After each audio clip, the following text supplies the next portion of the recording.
प्यारे बच्चों नमस्कार। हम आपको सामाजिक विषय के अंतर्गत इतिहास के विषय में 2 पाठ का अध्ययन कराए हैं। उसका प्रश्न उत्तरी कराया जा चुका है। अब हम आज आपको भूगोल विषय का अध्यापन करने जा रहे हैं। तो भूगोल विषय के अंतर्गत पहला पाठ है संसाधन। संसाधन आप अपने घर में पंखा, रसोई गैस, विद्युत बल्ब, कुर्सी मेज इत्यादि को देखते होंगे। तो जैसे संसाधन का अर्थ समझने के लिए आपको यह बताना ज़रूरी है कि आप अपने स्कूल बाइक से जाते होंगे या साइकिल से जाते होंगे या बस से जाते होंगे। तो ये क्या है, आपके स्कूल जाने का साधन, इसी को संसाधन कहते हैं।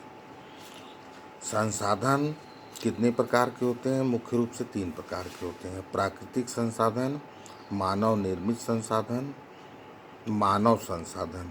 प्राकृतिक संसाधन में जल संसाधन, सूर्य का प्रकाश, खनिज पदार्थ, वन, मृदा यानी मिट्टी। मानव निर्मित संसाधन में घर है, सड़क व पुल है, विद्यालय है, अस्पताल है, मशीन, कारखाने वगैरह वगैरह। तो अब आपको हम प्राकृतिक संसाधन में बताने जा रहे हैं। प्राकृतिक संसाधन 2 प्रकार के होते हैं।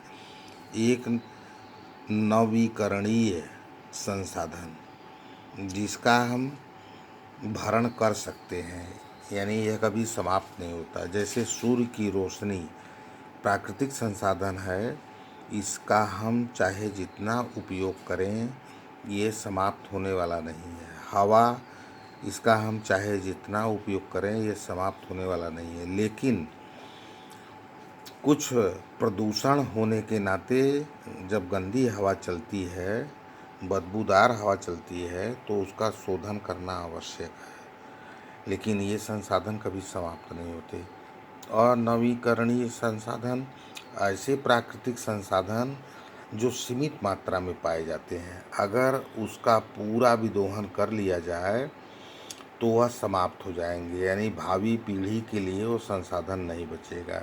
जैसे कोयले का भंडार, तेल का भंडार, और इसे बाद में निर्मित करने के लिए अगर निर्मित होता भी है तो हजारों वर्ष लग जाते हैं। लेकिन मानव का जीवन 70-80 वर्ष का होता है, 100 वर्ष का होता है। तो वह जो संसाधन इसको बनाएगा अपने जीवन काल में इसका उपयोग नहीं कर सकता है। यानी यह मान लीजिए कि जो प्राकृतिक और नवीनीकरण वाले संसाधन हैं, इनके भंडार सीमित हैं।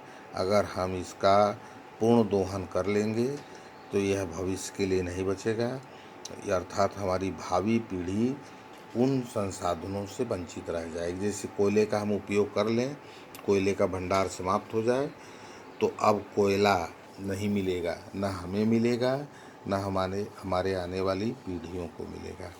तो आज हम यहीं तक आपको अध्ययन करने के लिए कह रहे हैं। अब इसको YouTube के माध्यम से इसका अध्ययन आप कर लें, प्रश्नोत्तरी बाद में कराया जाएगा।